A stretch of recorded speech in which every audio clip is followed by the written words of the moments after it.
We've been living in the most atypical, bizarre period in human history. The very concept of globalization, the idea that you can participate in some sort of supply chain or source some product or sell some product on the other side of the planet, this has never happened before without some degree of military control and escort. But at the end of World War II, the Americans scrapped the old imperial system that generated the war. And we said that we would patrol the global ocean so that anyone could play. You could sail anywhere at any time, interface with any partner, participate in any manufacturing, access any raw commodity, and sell into any market. If in exchange you would side with us against the Soviets, and that created the world that we know. And it sounds like just a simple guns for butter deal, but you got to remember how fractured everything was before 1945. Hmm. If you were in a country that didn't have oil, then you didn't industrialize. If you were in a country that didn't have farmland, then your population was minuscule. Globalization allowed everyone to sell what they were good at and buy what they weren't good at, and everyone in the world became a specialist. And so we now have soy and on farms in Iowa that's the most productive in the world. But we also have semiconductors coming out of Taiwan, a country that was pre-industrial by every definition until very recently. And every part of the world can play now. And that has encouraged this mass diversification, and it's encouraged this mass explosion in economic activity, particularly once the Cold War ended in 1992. But it was already always artificial. And it was always based on the Americans continuing to hold up the ceiling. The United States has been edging away from that ever since 1992 when the Cold War ended, and we're in the final days of that right now. And that's only kind of half of it. Is when you allow everyone to participate in global trade, people move off the farm and they take services and manufacturing jobs in town. On the farm, kids are free labor. You have a bunch. In town, kids are really, really expensive pieces of loud, annoying furniture. So you Right. have fewer because adults aren't stupid. Yep. You play that forward for 70 years, and we have had a population bust in the making, global in scope for decades now. Hmm. And most of the advanced world has now aged past the point of no return. That includes countries like China. So in this coming decade, it's not just that we're going to see populations aging out of being competitive. We're going to see populations aging out of being sustainable and actually being countries. One of the many, many, many outcomes of the 2020s is the end of China as a unified nation state and as an economy. But this has all been hardwired in now for 40 years, and we are finally reaching the point where the page turns. What No is one close by that has a demographic that's much better than Japan, so I'm not worried about that specific outcome for the theory? Jap. Every country is going to have its own story because every country started aging at a different point, and they started aging at a different rate, and how you live in urban versus rural zones is dependent upon the local geography. So an example on the positive side, we started industrializing in the United States 200 years ago. So for us, this hasn't been a 40, 50-year process. This has been a Mhm. 200-year Right. process.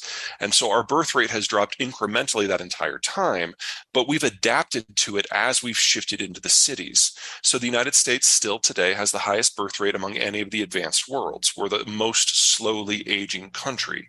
Hmm. But if you go to a country like, say, China, that only started the industrialization process in about 1985, Hmm. they crammed 200 years of economic advancement into 40 years.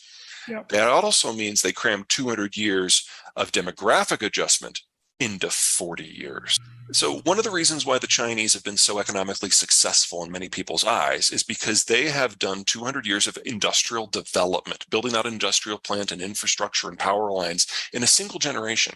Yep. In the United States, we did that very slowly over the generations. We didn't finish even electrifying the countryside until the 1960s. And Wow, so that's amazing. for us, we were able to adapt each step of this into our cultural evolution. That's one of the reasons why in the United States, you're far more likely to live in the suburbs than the urban cores, because Hmm. we did this on a slow process and we can make adjustments and people can still have families of size in the suburbs. In the case of China, the population was already relatively high. And when they made the jump, they skipped all the intervening steps. They didn't have to develop cell or telephones that were on landlines. They skipped right to Right. cellular. Yep. And in doing so, they went into denser and denser footprints very, very early in the process. So you went from a subsistence farm to a high rise condo in a generation. Right. And when you're in a condo, no kids. So one child, is that part of it? Absolutely. Yep. But one child is the secondary factor Yep. in the Chinese demographic collapse. The single biggest one is that they all moved into small condos in a very short period of time, and everyone just stopped having kids altogether. Yeah. So we know now that China will cease to exist as a functional demographic structure and economy this decade, because it's not just that they ran out of children. That was 30 years ago. They're Hmm. now running out of 30 somethings. Yeah. Why the baby Yeah. boomers think they're so important is Mhm. because they have been, and they Yeah. still Right. are. I mean, Yeah. for in the late 60s to the early 80s, they were coming of age. They drove consumption. That's why we had inflation then. Yeah. In the 90s and into the 2000s, they had come out of their consumption phase. They were saving for retirement. That's why we had investment booms. Right. And now our inflation, it's because they're all retiring. Yeah. And we have a large generation that's just going away. And Well, next decade, we have to pay for that. I So historically, capital and demographics have not been intertwined. Now, yes, as you age, your net worth increases. And as you age, you become more adventurous with your investments, and that drives more economic activity. And then when you retire, you cash it all and go to T-bills because you won't be able to stomach any sort of market turning or currency turning. That's been true since the dawn of recorded history. There's nothing new there. What is new is the demographic profile has changed. So in a pre-industrial world, you had very few 60 somethings. You had more 50 somethings and yet more 40 somethings and on down. It built a pyramid. What industrialization and urbanization has done is change the shape of the pyramid. In some countries like the United States, it's more or less a chimney, but with a bulge for the baby boomers. In Mhm. some like Germany, it's a diamond Yeah. with more people in their 50s than their 40s than their 30s than their 20s, and then Yep. narrowing up as you would expect at the top. What's happening globally right now, not just with the American boomers, is that we've got this big cadre of people in their 60s who are moving into retirement, and they are a bulge in the structure. So instead of just a small group of people relative to the overpopulation that are moving on and changing their investment portfolios, we have the single largest generation in our history doing that. And on average, they will have completed that transition by the end of this year. So we go from having some of the richest, most liberal, most open, most liquid capital markets we've ever known to something that's a lot closer to the opposite in less than a year.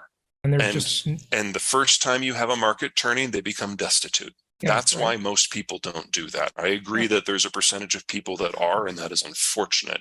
Right. And we're about to learn that good and hard because we're not just having this demographic turning, we're of course at the market tightening at the same time, and that's just Mhm. damnably inconvenient. Ridiculous It's number, I it's agree. big. Yeah. Yeah, I mean the problem here is we're losing the single largest worker cadre we've ever had, and Okay. the replacement generation down at the bottom of that pyramid, the Yeah. Zoomers, they are the smallest generation we have ever.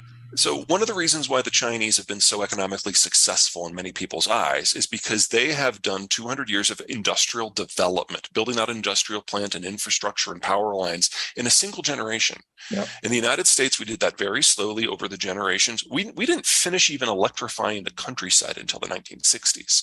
And Wow, so that's amazing. for us, we were able to adapt each step of this into our cultural evolution. That's one of the reasons why in the United States, you're far more likely to live in the suburbs than the urban cores because Mhm. we did this on a slow process and we can make adjustments and people can still have families of size in the suburbs. In the case of China, the population was already relatively high. And when they made the jump, they skipped all the intervening steps. They didn't have to develop cell or telephones that were on landlines. They skipped right to Right. cellular. Yep. And in doing so, they went into denser and denser footprints very, very early in the process.